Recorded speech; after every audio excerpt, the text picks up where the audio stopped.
Ce petit exercice de respiration vous permet de vous mettre en onde alpha parce que vous allez en avoir besoin, parce qu'on va fonctionner beaucoup avec notre cerveau droit et avec notre cerveau gauche, c'est-à-dire il y a beaucoup de logique, mais il y a beaucoup d'intuition également. Essayer de connaître le monde, de se connaître soi-même, c'est un principe qui était à Delphes, sur le fronton du temple d'Apollon. Donc connais-toi toi-même, on connaît surtout cette partie-là, mais il faut rajouter tu connaîtras le monde et les dieux. Et depuis plus d'un siècle maintenant, il y a des nouvelles données scientifiques qui bouleversent totalement notre approche de la matière, notre approche du cosmos, notre approche également de la vie et de la mort, et également notre approche de la condition humaine et de la conscience. On va faire un petit voyage dans le temps. On va revenir au Big Bang. Donc, grâce aux satellites et aux sondes diverses et variées qu'on envoie dans le cosmos, on a mesuré maintenant, à peu près exactement, à quelques millions d'années près, l'âge de notre univers qui est de 13 milliards 820 millions d'années. Une seconde après le Big Bang, notre univers était déjà cohérent et homogène. C'est-à-dire que c'est beaucoup plus une explosion de type dilatation plutôt qu'une explosion qui va dans tous les sens. Quand quelque chose explose, ça va d'une manière totalement incohérente et dans tous les sens. Or là, dans cette première seconde, juste après le Big Bang, toutes les constantes universelles, les constantes mathématiques, étaient déjà là, puisqu'on a observé déjà la mise en place de la gravitation. On a observé également qu'au niveau thermique, c'était déjà régulé. Ça veut dire qu'en fait, il y a soit un Dieu qui crée ex nihilo l'ensemble de tous ces paramètres, ou alors, et c'est la solution que préconisent l'ensemble des astrophysiciens et des physiciens actuellement, c'est qu'en fait, il y avait un univers avant le nôtre qui nous a transmis tous ces paramètres mathématiques. C'est-à-dire que le Big Bang n'est pas un atome qui a éclaté, explosé, mais c'est beaucoup plus un passage extrêmement dense de l'univers d'avant à former notre univers à nous. Donc on peut parler d'héritage. Notre univers est un héritage de l'univers précédent. Nous sommes dans un multivers, c'est-à-dire qu'il n'y a pas que notre univers, il y a également notre univers précédent, mais il y a également d'autres univers qui nous sont connexes. Et on parle d'univers bulles, et pas par dizaines, mais par milliards. Je veux dire, donc, ça remet en place certaines notions également.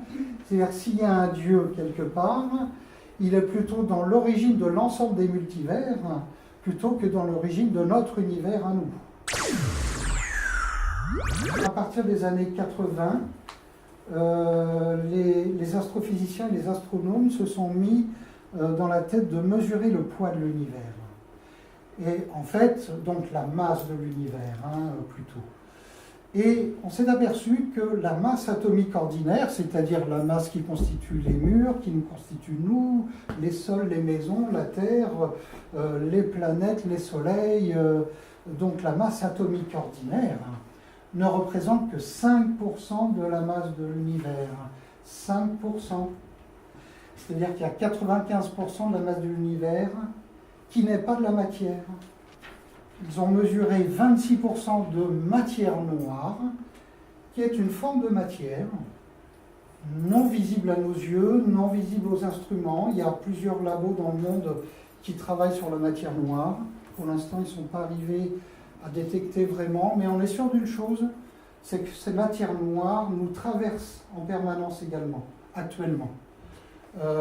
Et cette matière noire également structure les galaxies comme un squelette structure notre corps.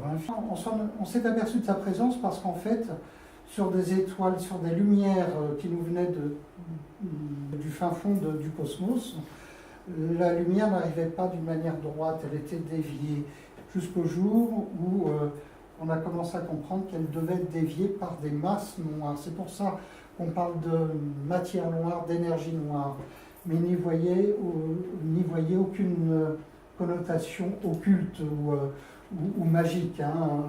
C'est tout simplement un corps noir pour un physicien, c'est un corps qui n'est pas vraiment défini.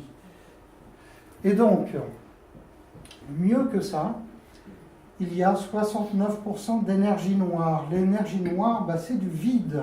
Et je vais en parler, je vais en reparler plusieurs fois.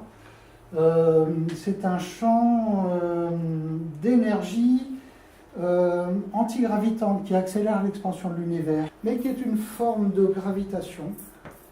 C'est l'énergie noire. Donc c'est du vide qui contient de l'énergie à un taux extrêmement faible. On retrouve également cette force infinitésimale au niveau subatomique, au niveau quantique. On va faire une petite pause respiration, si vous voulez bien. Yeah! Vous allez respirer consciemment, vous inspirez 3 secondes. Petite pause, expirez 3 secondes. Voilà, vous êtes remis un petit peu en onde alpha. Donc on va aborder la physique quantique. La physique quantique a été inventée par Niels Bohr et Max Planck, qui sont vraiment les pères de la physique quantique, à la fin du 19e siècle, début 20e siècle. Ils n'avaient pas d'ordinateur, ils n'avaient pas de calculette, ils n'avaient rien. Ils n'avaient que des formules mathématiques et des tableaux. Et pourtant, ils ont mis le doigt sur quelque chose d'absolument énorme. C'est que, alors donc, après, il y a plusieurs autres scientifiques, Werner Heisenberg, Schrödinger, Tesla, Einstein. Einstein, lui, au contraire, il était contre la physique quantique. Et bien malgré lui, pour démontrer justement l'aberration de la physique quantique, il s'est mis, et il a trouvé quelque chose d'extraordinaire. Ils sont aperçus qu'au niveau subatomique, c'est-à-dire à l'intérieur des particules, c'était de la matière et en même temps de l'énergie et en même temps de l'information. Là, je vous emmène faire un petit tour dans l'infiniment petit. Vous avez l'atome qui est un noyau atomique avec des électrons tout autour qui gravitent tout autour, qui se déplacent à des vitesses assez impressionnantes. Bon, on ne va pas s'occuper du tout des électrons, on va s'occuper uniquement du noyau. Et à l'intérieur du noyau atomique, vous avez des particules, il y a des neutrons, des protons, qui sont constitués de particules encore plus petites, les quarks.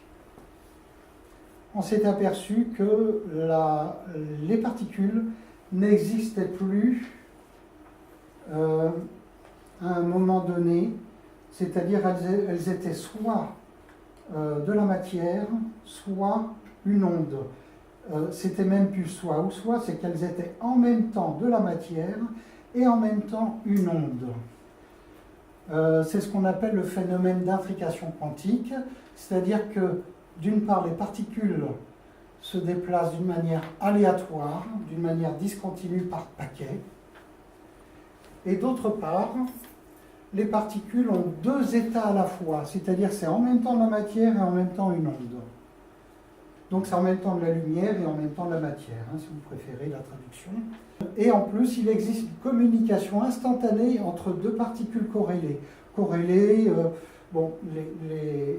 Les physiciens, pour faire leurs expériences, corrèlent deux particules. Bon, mais quelque part, toute la chimie du carbone issue du Big Bang est corrélée. Je veux dire, donc, nous sommes tous, enfin, tout ce qui nous constitue en tant que particules, ce sont des particules qui sont corrélées depuis le Big Bang.